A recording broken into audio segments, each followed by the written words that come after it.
Salut les gens! Alors aujourd'hui on se retrouve pour une nouvelle vidéo dans laquelle je vais faire un petit tutoriel sur comment faire une petite animation dans Procreate. Donc pour cela vous aurez besoin rien de plus que votre téléphone ou bien votre iPad si vous en avez un, ce qui est mieux parce que moi j'en ai pas et vous allez comprendre pourquoi c'est mieux dans cette vidéo. Donc pour ceux qui ne le savent pas, Procreate est un logiciel de dessin qui est seulement sur Apple encore aujourd'hui je pense. Donc en gros le tutoriel que je vous propose aujourd'hui c'est la façon la plus rapide de faire une animation sur Procreate sans perdre 80 heures de votre semaine à faire chaque petite image une par une. Il y a des petites techniques pour travailler intelligemment mais pas trop. Donc c'est ça que je vais vous montrer aujourd'hui et j'espère que ce petit tutoriel vous inspirera à vous lancer dans les petites animations parce que c'est vraiment quelque chose que j'adore faire personnellement et c'est pourquoi je vous propose ce tutoriel aujourd'hui. Donc sur ce, on va pouvoir commencer et je vous souhaite donc un bon visionnage. Alors pourquoi en début de vidéo j'ai dit que c'était important d'avoir un iPad, c'est parce que Procreate est malheureusement seulement disponible sur iPad et iPhone et non sur Mac. Donc je n'ai pas une version ordinateur de ce logiciel et donc pour moi c'est assez difficile de dessiner avec mon gros doigt sur mon petit iPhone mini.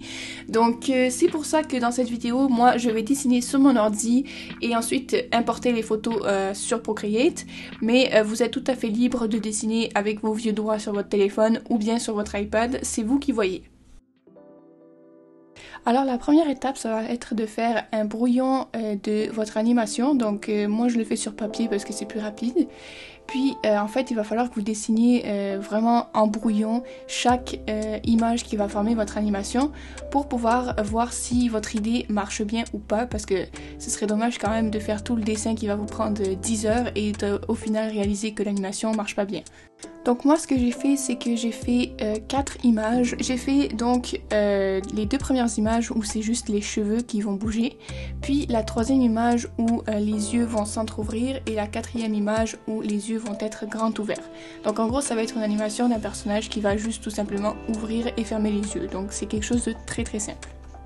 Ensuite, je vais aller vérifier que mon brouillon d'animation marche bien.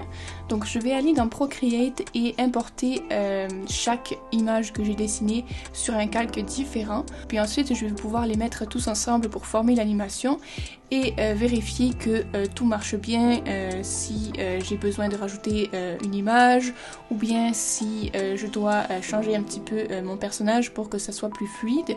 Vous pouvez aussi jouer avec les réglages pour régler le nombre d'images par seconde, c'est ça qui va définir la vitesse à laquelle défile chaque dessin. Donc c'est sûr que si vous avez juste 5 images, ça va plus ressembler à un GIF qu'à une animation. Donc c'est vraiment une animation de base très facile à faire. Si vous voulez faire quelque chose de plus fluide, il va falloir plus d'images par seconde. Disons que dans la vidéo normale, c'est 24 images par seconde pour la fluidité d'une vidéo. Donc ça vous donne une idée de combien de temps vous allez devoir passer à dessiner chaque image pour avoir une animation qui est très fluide comme un animé. Alors la prochaine étape, après avoir vérifié votre animation, c'est de tout simplement dessiner pour de vrai. Donc dessiner le propre. Donc pour ça, j'ai des petites techniques et astuces pour gagner du temps. Donc quelqu'un de débutant se dirait qu'il devrait dessiner, disons, 4 ou 5 fois la même image. Mais ce qui est beau avec le dessin digital, c'est que vous pouvez tricher à certains endroits. Donc moi ce que je fais, c'est que déjà je garde...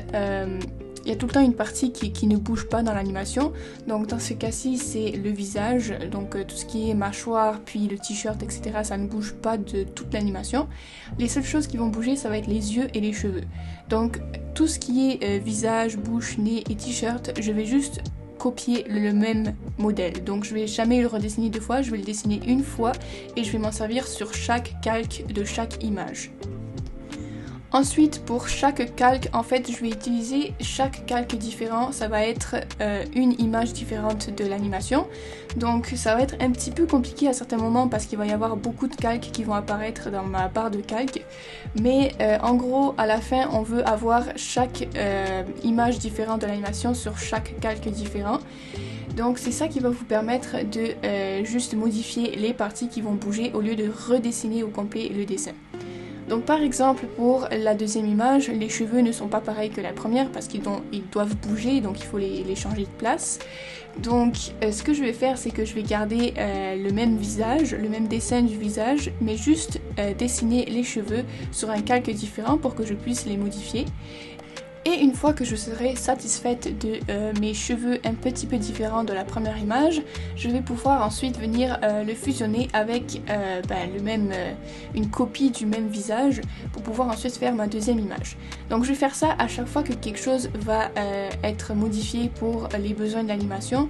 Donc ça va être pareil pour la fois où il va falloir que j'ouvre les yeux du personnage. Je vais juste tout simplement copier le même visage et les mêmes cheveux de la première image pour voir le mouvement des cheveux et ensuite juste changer les yeux sur cette image là et etc. Donc ça va être juste du copier-coller des choses qui ne changent pas et juste une petite modification des choses qui changent. Donc en gros, une fois que j'ai terminé tout ça, j'ai en fait deux types différents de dessins. Donc un avec les cheveux de la première image et un avec les cheveux de la deuxième image. Donc les cheveux ils vont bouger sur toutes les images.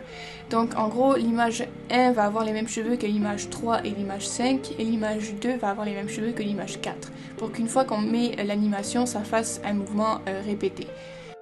Donc ce que je vais faire vu que j'ai deux profils de cheveux différents, c'est que je vais juste colorier les deux cheveux différents et ensuite les copier-coller avec les autres images qui ont les mêmes cheveux.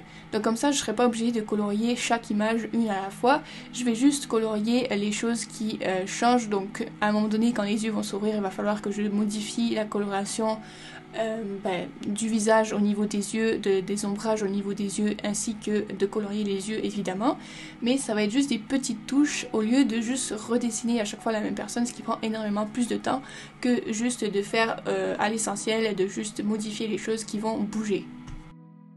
Donc une fois que j'aurai fini de colorier mes 5 images différentes, vous voyez là que je les ai toutes mises sur un calque différent. Donc il me suffira seulement d'afficher chaque calque à la fois et de l'exporter en tant qu'image individuelle. Donc c'est comme ça que vous allez pouvoir sortir vos 5 images pour votre animation.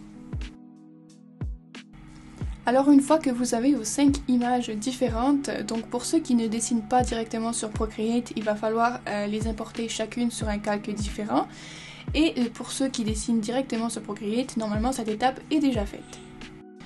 Donc ensuite vous allez pouvoir aller dans l'assistant d'animation de Procreate et vous allez pouvoir voir votre animation prendre vie.